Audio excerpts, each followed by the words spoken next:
खूब पूजा पाठ करने के बाद भी घर में बरकत क्यों नहीं है। दोस्तों, आपने बहुत से लोगों को यह कहते हुए सुना होगा कि मैं इतनी पूजा पाठ करता हूँ लेकिन उसका पूर्ण फल मुझे क्यों नहीं मिलता है। इस वीडियो में हम आपको उसका कारण बताएंगे। असल में जाने अनजाने में कुछ लोग पूजा के दौरान में कई तरह की गलतियां कर बैठते हैं, जिसकी वजह से उन्हें पूजा का पूर्ण फल नहीं मिल पाता है और पूजा अधूरी रह जाती है।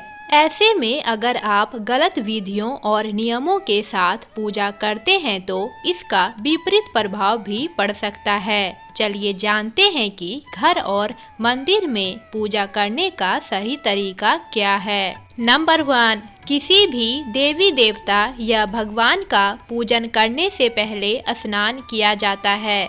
स्नान के पश्चात शांत मन से भगवान के सामने आसन पर बैठ जाना चाहिए। पूजा कभी भी खड़े होकर नहीं करनी चाहिए और ना ही खाली फर्श पर बैठकर पूजा करनी चाहिए। कुछ लोग पूजा करते समय जमीन पर ही बैठ जाते हैं, जो कि बिल्कुल गलत है। जिस तरह से अपने भगवान को बैठने के लिए आसन दिया है, ठीक उसी प्रकार स्वयं भी आसन पर ही बैठें। शास्त्रों में कमल और कुश के आसन को पूजा के लिए शुद्ध माना गया है। नंबर 2, इस बात का भी ध्यान रखें कि पूजा का स्थान घर के फर्श से थोड़ा ऊपर होना चाहिए, क्योंकि भगवान अतुल्य और श्रेष्ठ है। इसलिए आप अपनी बराबरी में उनकी पूजा ना करें। पूजा के लिए भगवान को किसी चौकी में या फिर फर्श से ऊंचे स्थान पर स्थापित करें।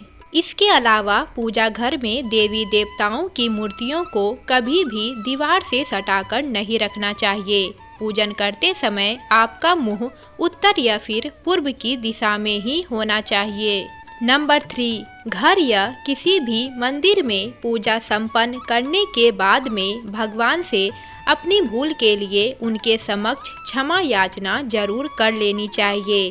इससे परमात्मा आपके द्वारा जाने अनजाने में की गई गलतियों को क्षमा करते हैं और आशीर्वाद देते हैं। नंबर 4, पूजा घर हमेशा घर के ईशान कोण में ही रहना चाहिए। पूजा घर में किसी भी देवी देवता की मूर्ति एक से ज्यादा नहीं होनी चाहिए। घर के मंदिर में किसी भी भगवान की मूर्ति 9 इंच या 22 सेंटीमीटर से छोटी होनी चाहिए। इससे बड़ी प्रतिमा घर में रखना शुभ नहीं माना जाता। बड़ी प्रतिमा को मंदिर में रखना चाहिए। अपने बेडरूम में कभी भी पूजा घर स्थापित ना करें और रात्रि के समय अपने पूजा घर को पर्दे से ढक कर रखें और पूजा घर में काम में आने वाली सभी चीज जैसे शंख, घंटी, प्रसाद के बर्तन, दीपक, शिवलिंग, जनेऊ और भगवान शालिग्राम को साफ सुथरे कपड़े के ऊपर रखना चाहिए। ऐसा नहीं करने पर हर रोज पूजा करने के बाद भी आपको उसका उचित फल नहीं मिल पाता है। नंबर 5, शास्त्रों में उल्लेख है कि घर या मंदिर कहीं पर भी यदि आप सूर्यास्त के बाद रात के समय पूजा करते हैं तो इस समय ना तो शंख बजाना चाहिए और ना ही घंटी बजानी चाहिए। ऐसा माना जाता है कि सूर्यास्त के बाद देवी देवता शयन के लिए चले जाते हैं और ऐसे में उन्हें जगाना सही नहीं माना जाता। इसलिए इस बात का सदैव ध्यान रखें कि सूर्यास्त के बाद घंटी और शंख बिल्कुल ना बजाएं। नंबर 6, अक्सर लोग पूजा करते समय सिर्फ धूप जलाते हैं, लेकिन यह गलत है। किसी भी देवी देवता की पूजा करने से पहले दीपक जलाना अनिवार्य माना जाता है। ऐसी मान्यता है कि दीपक भगवान के प्रति हमारी भक्ति भाव, हमारे द्वारा चढ़ाया गया प्रसाद, धूप और अन्य कार्यों का साक्षी होता है।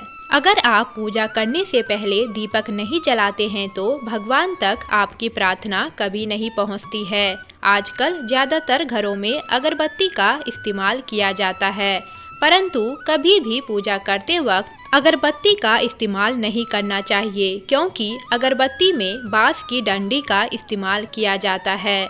हिंदू शास्त्रों में पूजा में बांस का इस्तेमाल वर्जित माना गया है। इसलिए हमेशा पूजा में दीपक का इस्तेमाल करना चाहिए। नंबर 7, अपने मंदिर या पूजा घर में कभी भी नग्न मूर्तियां ना रखें। देवताओं के लिए वस्त्र सिलकर पहनाएं।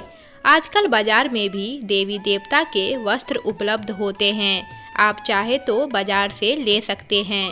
हमेशा देवता की पसंद के अनुसार या फिर शुभता को ध्यान में रखते हुए ही वस्त्र धारण करवाना चाहिए।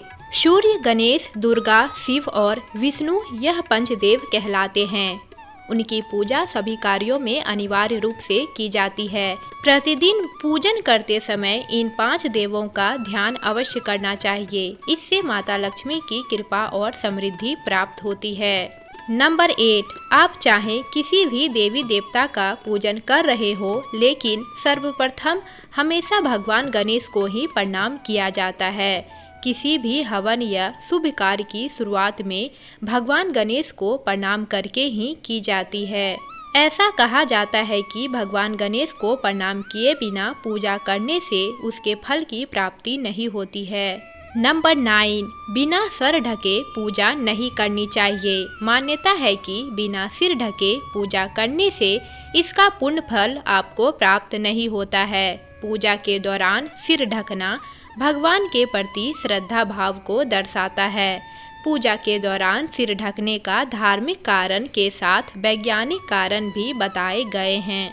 इसलिए स्त्री हो या पुरुष पूजा के दौरान सिर जरूर ढके। कभी भी भगवान को एक हाथ से प्रणाम नहीं करना चाहिए।